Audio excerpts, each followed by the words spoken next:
दुनिया भर के बुद्ध को बुलाया और बुद्ध कन्फ्यूजन धर्म को रिवाइव करने के लिए कोशिश कर रहे हैं।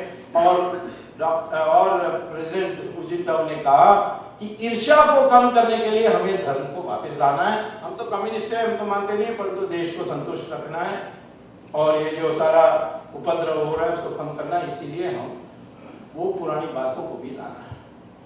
पीछे हटने से हम रूढ़िवादी नहीं हो जाते। आज हम प्राणायाम करने से हम पीछे हट रहे हैं, नहीं हट रहे। ये हम एलोपैथिक मेडिसिन छोड़ करके प्राणायाम योगा करें और रामदेव को के पीछे पागल भागे, तो हम पीछे नहीं हट रहे। हम जो आगे हुआ है वो हमारे लिए अनुकूल नहीं है, इसीलिए हम उसको स्वीकार कर रहे हैं, क्योंकि वो है। और हमारे गुलामी काल में हमारे दिमाग को भ्रष्ट किया गया, दुनिया भर के झूठ बताया गया कि हम एक देश नहीं है, हम दो कौम हैं, कोई आर्यन है, कोई द्रविडियन है, और दुनिया भर के गलतफहमी हमने पैदा की। तमिलनाडु में करुणानिधि हैं, वो आज भी उसका जप रहे हैं जो अंग्रेजों ने सिखाया। जब हम राम सेतु के लिए हम लड़ रहे थे तो उसने कहा कि राम सेतु ये कैसा हो गया नाम, राम सेतु, वो तो कौन से मेडिकल इंजीनियरिंग कॉलेज में राम गए, कैसा राम सेतु हो गया, क्या उन्होंने इंजीनियरिंग डिग्री थी, उन्होंने सेतु बनाया। लेकिन दूसरे दिन बीमार हो गए और वो रामचंद्र मेडिकल हॉस्पिटल में दाखिल हुए। तो मैंने चिट्ठी लिखा है कि एमबीबीएस तो कम से कम है उनके पास। तो जब संपत्ति एक अंतिम लक्ष्य होता है और सिर्फ एक लक्ष्य होता है तो समाज सुधर नहीं सकती। ये हमारे सनातन धर्म में है और इसको एक नवीन तरीके से मॉडर्न कॉन्सेप्ट, जिस तरीके से उन्होंने धज्जी उड़ाई जीडीपी को, मुझे लगता है कि मैं हर साल जाता हूँ हार्वर्ड में पढ़ाने के लिए, मैं जीडीपी पढ़ाना छोड़ना पड़ेगा आपको। पर बात सही है उनकी, वो इम्परफेक्ट है, इसके लिए और कुछ हमें सोचना चाहिए और सिर्फ उसको लेकर के हम ये नहीं कहना चाहिए कि विकास हुआ है कि नहीं हुआ है। तो हमें ये वन व्यवस्था से भी यही बात निकलती है। खेत की बात है कि वन व्यवस्था जन्म से जुड़ गया है। जो गीता पढ़ेंगे 4वां चैप्टर 13वां श्लोका में कृष्ण भगवान स्पष्ट कर देते हैं इस ये गुण से जुड़ा हुआ है, ये जन्म से नहीं जुड़ा हुआ है। लेकिन कहीं ना कहीं ये जुड़ गया।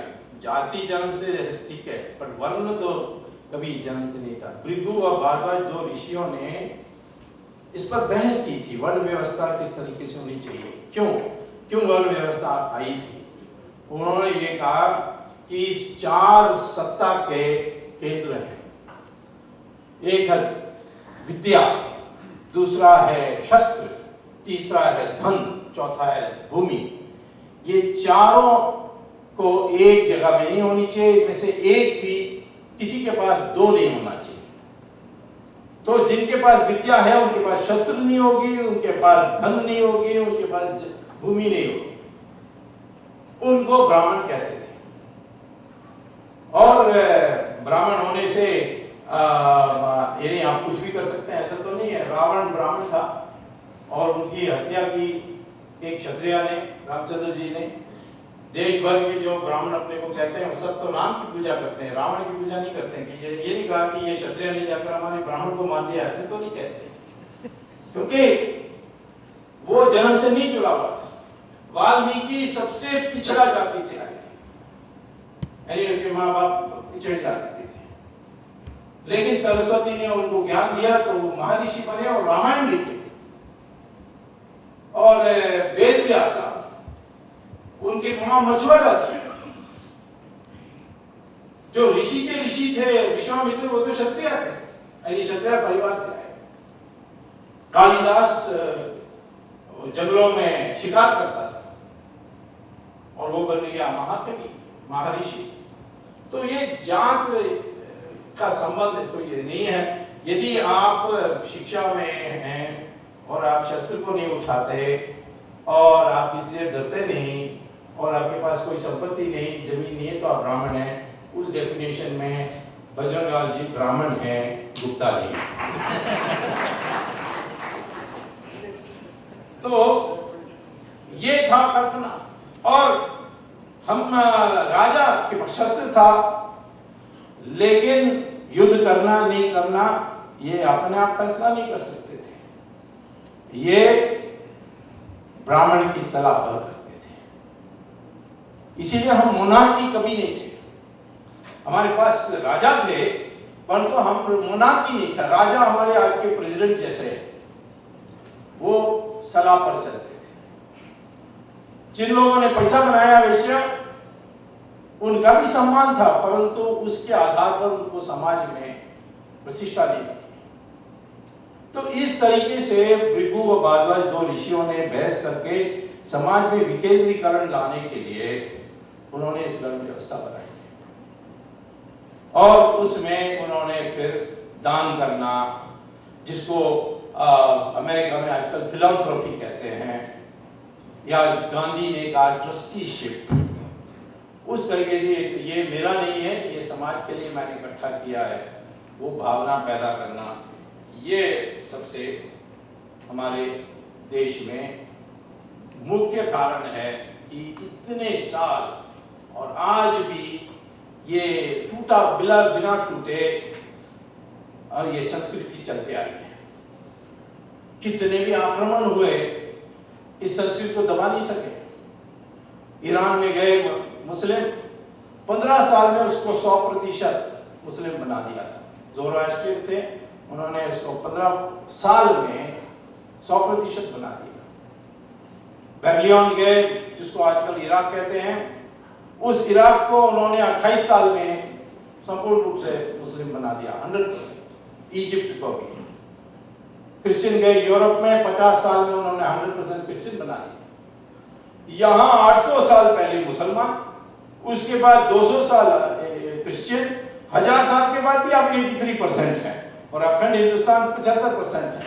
तो इसके माने आप झुके नहीं, भले आप संगठित नहीं हो सके और कुछ कारण हो सकती है कि इतना साल लगे, लेकिन उस सनातन धर्म जिससे एक नवीन रूप में आज के आधुनिक काल की पुकार में डॉक्टर बजरंगलाल गुप्ता ने थीसिस लिखी है, वो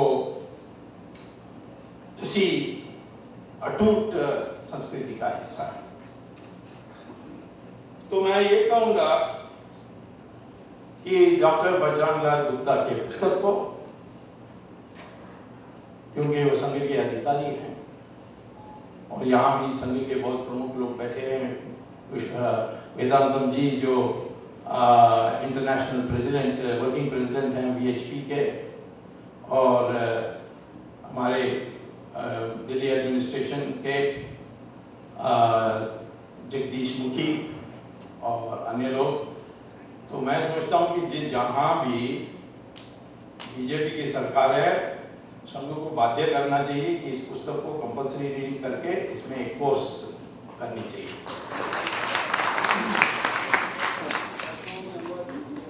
भाषा में अनुवाद तो आपकी चिंता है, मेरी नहीं है। मैं तो ये चाहता हूं कि आज जो बुद्धिजीवी कहला जाते हैं, जो गुलाम है वास्तव में, उनको जिस भाषा में आप शास्त्रार्थ के रूप में पराजय कर सकते हैं, उस भाषा में ही बोलनी चाहिए। अंग्रेजी में पराजय करना है तो अंग्रेजी में ही करना चाहिए। मैं ये नहीं कहता हूँ, मुझे तो नहीं लगता कि हिंदी में और तमिल में ऐसे कोई लोग मिलेंगे जो आज अंग्रेजी में जिस तरीके से हमारे देश की मूल धारा से हटे हुए हैं। तो इसीलिए पुस्तक अंग्रेजी में लिखा, मैं बधाई देता हूँ, क्योंकि चैलेंज करनी है जो आज ऊपर बैठ करके कंट्रोल कर रहे हैं, और उनके में डिबेट करनी चाहिए, उनको चैलेंज करनी चाहिए, उनको हराना चाहिए। और ये शास्त्रार्थ कहते थे हमारे पुरानी संस्कृति में, तो वो होनी चाहिए। और मैं ये भी कहूंगा कि इस पुस्तक पर हमारी जो सरकारें हैं, हमारे जो कांग्रेस के हाथ में नहीं है, उनसे कहकर कोई एक प्राइज रखनी चाहिए एनुअल एसे में, ताकि 1 लाख रुपए कह दें कि best essay on the basis of this, develop this further, इसको आगे और डेवलप करने की जो भी दिखता है उसको 1 लाख रुपए देंगे। ये मेमोरियल प्राइज ऐसा कुछ करनी चाहिए। इस तरीके से ये प्रचार होगी, और नहीं तो ये पुस्तक अनेक पुस्तकों में बनेगी। मुझे खेद है कि वैसे बजरंगलाल जी ने इंटीग्रल ह्यूमनिज्म, एकात्म मानव को बहुत आगे ले गए हैं, और उस कारण से इंटीग्रल ह्यूमनिज्म वास्तव में पहली बार एक वैकल्पिक सिद्धांत थी। बाकी सब भौतिकवाद पर कह रहे थे। भौतिकवाद के आधार पर एक आयाम में, ये 2 आयाम में थी। ये पहली बार नहीं थी, हिंदुस्तान के लिए नहीं थी, पर दुनिया के लिए नहीं थी। उसको लेकर के हम दुनिया भर में इस पर शास्त्रार्थ करनी चाहिए थी, किया नहीं। लेकिन अब इस पुस्तक के नए रूप में इंटीग्रल ह्यूमनिज्म को सम्मिलित करके आई है। इसको इस तरीके से हमें एक डिबेट के, हर जगह में डिबेट करने के लिए हमें सबको बाध्य करना चाहिए। तब ही इन आइडियाज को हम हजम कर सकेंगे, इसको हम सबमिशन कर सकेंगे और अपने विचारों में ला करके आखिर में इसके आधार पर क्रियान्वित कर सकते हैं। तो मैं बहुत बहुत बधाई देता हूँ डॉक्टर गुप्ता को, जिनको मैं ब्रह्म ऋषि कहूँगा नए परिभाषा में, और भी आगे आप ऐसे पुस्तक इस पर और विश्लेषण और इस पर व्याख्या लिखते रहेंगे। धन्यवाद।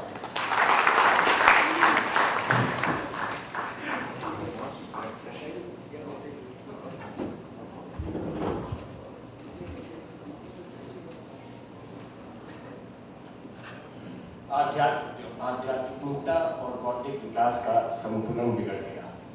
उस संतुलन को वापस पाने का व्याकरण है सुमंगलम। बहुत बहुत धन्यवाद डॉक्टर भारती जी, डॉक्टर स्वामी जी। अब मैं बहुत विनम्रता पूर्वक आज की सभा के अध्यक्ष प्रोफेसर रामजी सिंह जी से आग्रह करूंगा कि वो यहाँ आए और अपना व्याख्यान दें।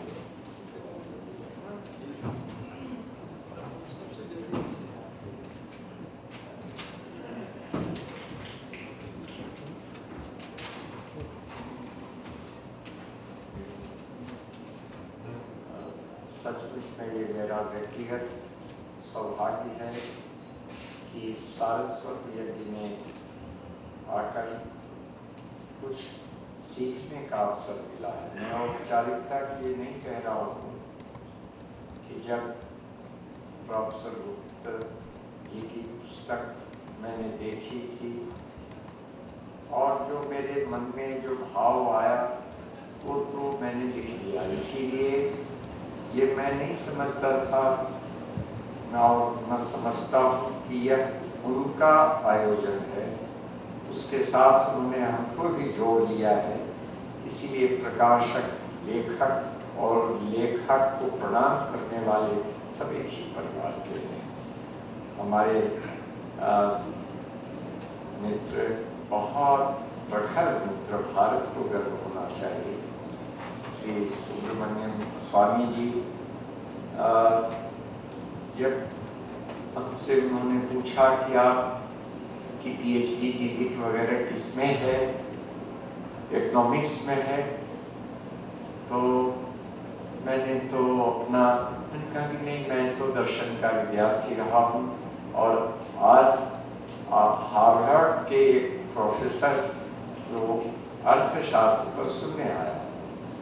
तो ये तो मेरा बड़ा सौभाग्य था। और वैदिक जी जब अंतर्राष्ट्रीय पटल पर जो उत्थान और पतन हो रहे हैं उसके संबंध में जब चर्चा हुई तो हमको सचमुच में कुछ नए तत्व मिले।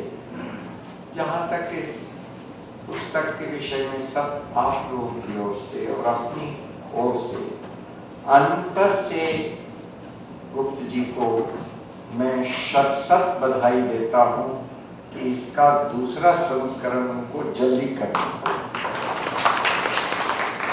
प्रकाशक को भी नहीं भूल सकता हूँ कि जिन्होंने छापा और प्रेम से छापा है। अंग्रेजी वाली पुस्तक को थोड़ा देखना होगा इधर, लेकिन ये पुस्तक अच्छी तरह से छपी। ये पुस्तक कहते हैं विकास का दर्शन। जब देखिए, मैं तो दर्शन का विद्यार्थी, विकास शब्द आयातित शब्द। ईशावास्योपनिषद में संभूतिं च विनाशं च, तो विकास भिन्न है। ये जो तत्व है वह विकास से भी भिन्न है। विकास शब्द या चाइल्ड लेबर शब्द, बाल श्रम शब्द या मानवाधिकार शब्द, इन शब्दों के लिए बहुत मुझे ये आदर है, लेकिन ये शब्द आयातित हैं और अपूर्ण। हमारे यहाँ तो जैसे ह्यूमन राइट्स की बहुत चर्चा होती है। तुरंत बगल में एक कोठरी में हो रहा है कि ये जो ग्रीन हंट और रेड राइडर में जो कुछ हुआ है उसके संबंध में वहाँ बात तो होती है कि अधिकार की, लेकिन कर्तव्य के बिना अधिकार तो अनाथ है।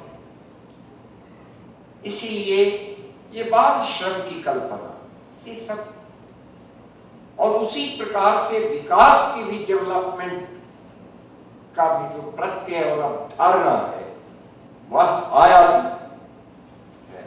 और इसीलिए मैं आपके सामने ये जो आयातित शब्द हैं, ये भारत की आत्मा को कभी अभिव्यक्त ठीक से नहीं कर सकते। डेवलपमेंट माने PWD यानी निर्माण का, मिट्टी बना लिया तो मानव निर्माण कहां से होगा? इसीलिए प्रोफेसर गुप्त ने बड़ी मेहनत से एक ध्यान खींचने की कोशिश की है कि आखिर विकास शब्द उन्होंने लिया, चूंकि चल रहा है तो कितना करेंगे वो कष्ट। लेकिन वस्तुतः हमको जब विकास के संबंध में जो ये बातचीत होती है तो मुझे केवल भारतीय चिंतन धारा में, भारतीय संस्कृति की अवधारणा में, इसलिए नहीं कि भारतीय है बल्कि वैश्विक कल्पना पर आधारित है, और वह है हमारे चतुर्पुरुषार्थ का। चतुर्पुरुषार्थ में हम धर्म से घबराते हैं। धर्म को एन बेसेंट ने लिखा है, धर्म is the inner nature that has reached in each man a certain stage of development। तो ये तो अंदर की चीज है। धृति धर्म है, क्षमा धर्म है, अक्रोध धर्म है, संयम धर्म है। तो ये धर्म ऐसा है, वैश्विक है। विश्व में अगर धर्म मान्य है तो मनु का धर्म मान्य। इसीलिए हमको लगता है कि धर्म से हमारा प्रारंभ कहा, रस्किन ने कहा, वो हमारे सुब्रमण्यम स्वामी जी तो बहुत गहराई से पढ़े कि जो ठीक उन्होंने कहा, बहुत हमको सुखद आनंद हुआ कि जब वो कह रहे थे कि ये जो अर्थशास्त्र है अगर अनीतिपूर्ण है तो वह अर्थशास्त्र नहीं, अनर्थशास्त्र। और इसीलिए वो बिना नैतिकता के अर्थशास्त्र वो नहीं चल सकता। इसीलिए धर्म का तो आश्रय होना ही चाहिए, तब अर्थ है। पहले अर्थ नहीं होता है चतुर्पुरुषार्थ, पहले धर्म होता है और धर्म पर आधारित अर्थशास्त्र। कहां गया पांडव का कि नैतिकता? जब भरी सभा में द्रौपदी का चीर हरण हुआ और मौन की अर्थ से पुरुषों, ये अर्थ की अनिवार्यता, अर्थ का महत्व तो प्रकट करता है लेकिन धर्म नहीं। इसीलिए हमको लगता है कि आज के अर्थशास्त्र की सबसे बड़ी आवश्यकता खाली अर्थशास्त्र, राजनीति शास्त्र की। बिना धर्म के राजनीति, कहा है इकबाल ने, जुदा हो दीन सियासत से तो रह जाती है चंगेज। दीन धर्म वो मजहब अलग चीज है, दीन अलग है। तो दीन से, ये सियासत से दीन खत्म हो जाती है तो वो चंगेजी रह जाती है। उसी तरह से अर्थ से अगर धर्म समाप्त हो जाएगा तो शोषण का संयंत्र बन जाएगा। इसीलिए हमको लगता है कि उन्होंने, डॉक्टर गुप्ता ने अर्थशास्त्र पर पुस्तक नहीं लिखी है, उन्होंने सभ्यता के दर्शन का एक दार्शनिक विवेचन रखा। ये अपूर्ण पुस्तक है अर्थशास्त्र के। अर्थशास्त्र के लिए केवल अगर पुस्तक होती तो उसमें प्लानिंग पर होता, उत्पादन पर होता, स्वामित्व पर होता, वितरण पर होता, विनिमय पर होता, ये सारी चीजों पर, अंतरराष्ट्रीय व्यापार पर होता। लेकिन यह सभ्यता के दर्शन का है, इसीलिए क्षमा कीजिएगा, ऊंची नीची तो कहना नहीं, लेकिन अर्थशास्त्र के सामान्य पुस्तक से बहुत ऊंची। और इसीलिए आज अर्थशास्त्र का संकट वित्तीय संकट, जो अब जिसकी तरफ थोड़ा सा इशारा हमारे डॉक्टर वैदिक कर रहे थे, ये अर्थशास्त्र जो अभी दुनिया का है वो संकटों के लिए ही बना हुआ है। और इसीलिए आप देखिए दुनिया में सभ्यता का संकट, जिस अर्थशास्त्र की गलत अवधारणा के कारण, चाहे साम्यवादी जगत में हो चाहे पूंजीवादी जगत में पैदा, क्योंकि उनको सभ्यता का दर्शन नहीं है।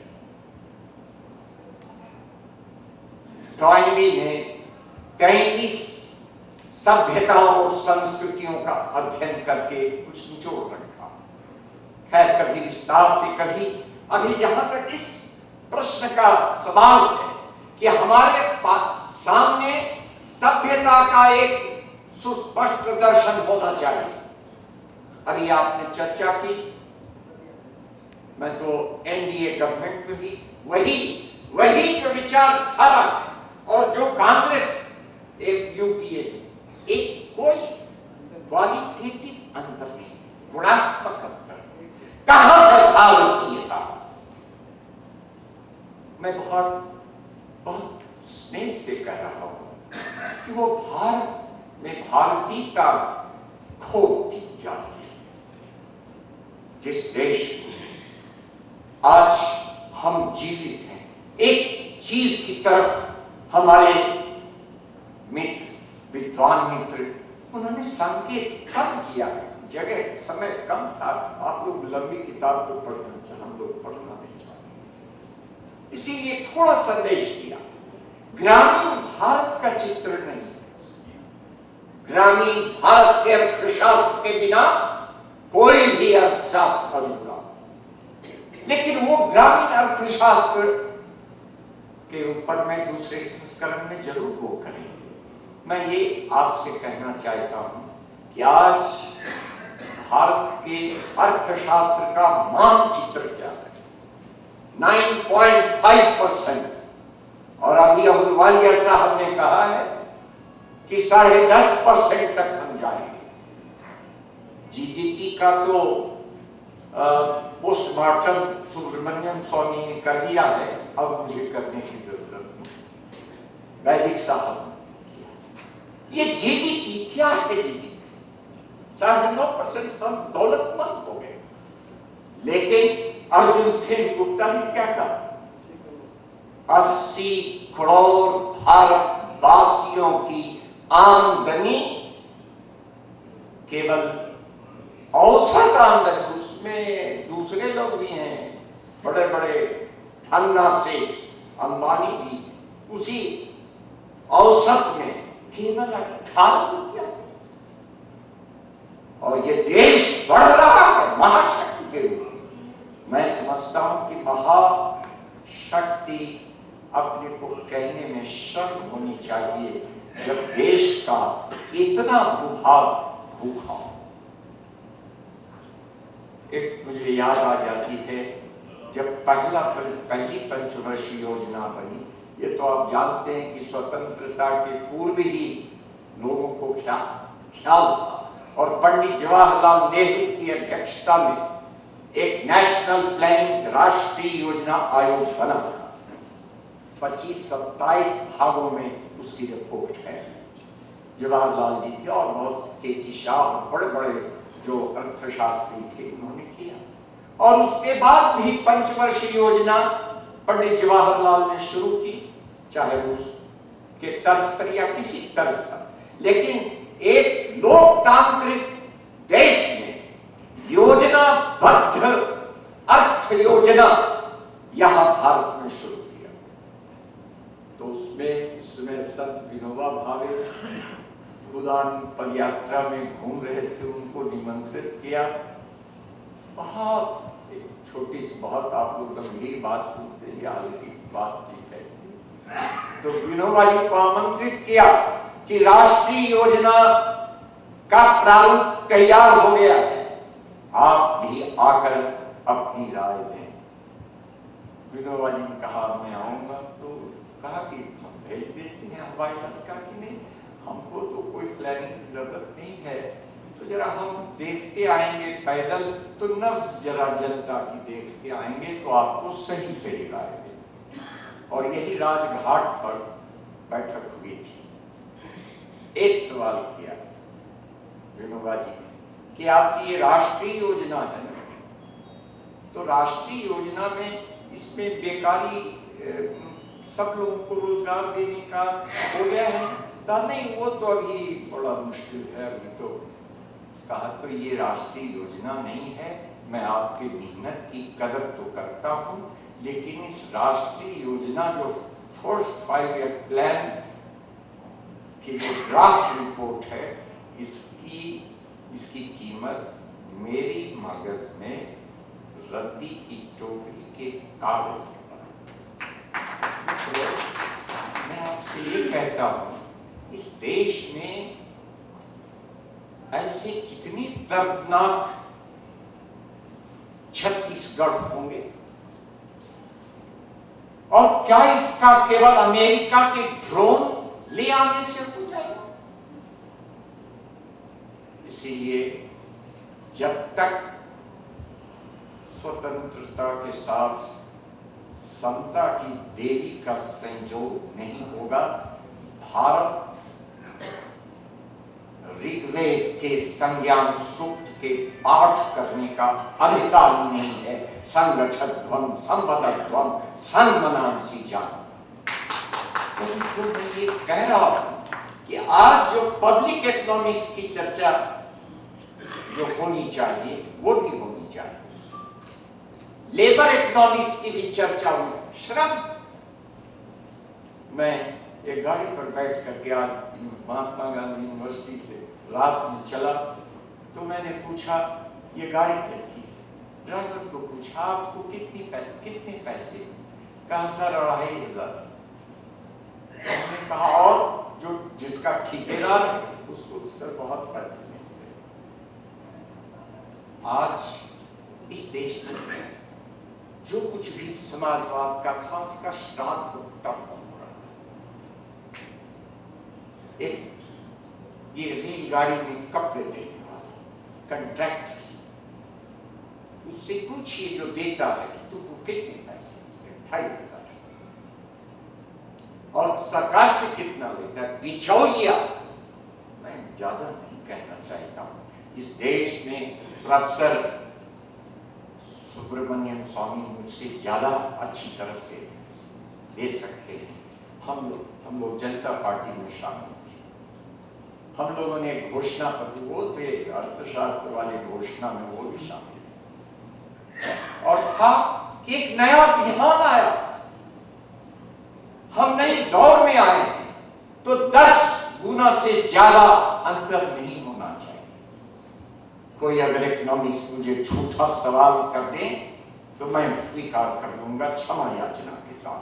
आज 63 वर्ष के बाद हिंदुस्तान समाजवाद की ओर नहीं, घृणित पूंजीवाद से भी आगे निकल गया है और 10 लाख गुणों का अंतर हो गया। यहां पर माओवाद और नक्सलवाद न होगा तो गांधीवाद होगा। मित्रों, हमको समझना होगा, हमको समझना होगा परिस्थिति की अनिवार्यता और उससे घटा तो हमारा धर्म कहां थे? विश्वामित्र जी कहां थे? सप्तमस्कंद देवी भागवत के भूख की ज्वाला से क्या वो चांडाल तक किया। मैं ज्यादा चीज को बढ़ाना नहीं चाहता, मैं ये कहना चाहता हूं कि हमारे भारतीय चिंतन धारा में इस सब का जितनी समस्याओं की ओर मैंने आपका ध्यान थोड़ा सा खींचने का कोशिश की, चाहे राजधर्म हो, चाहे हमारा और कोई धर्म, अर्थ धर्म, चाहे काम धर्म, ये सब का आधार जो हमारा धर्म है वह, और इसीलिए भारतवर्ष का अर्थशास्त्र, भारतवर्ष का राजनीति शास्त्र, भारतवर्ष का काम शास्त्र कोई अलग अलग शास्त्र नहीं, जीवन अखंड है। जीवन में राजनीति का खंड अलग और अर्थनीति का खंड अलग नहीं होता है। Life is not like a watertight compartment. It is a whole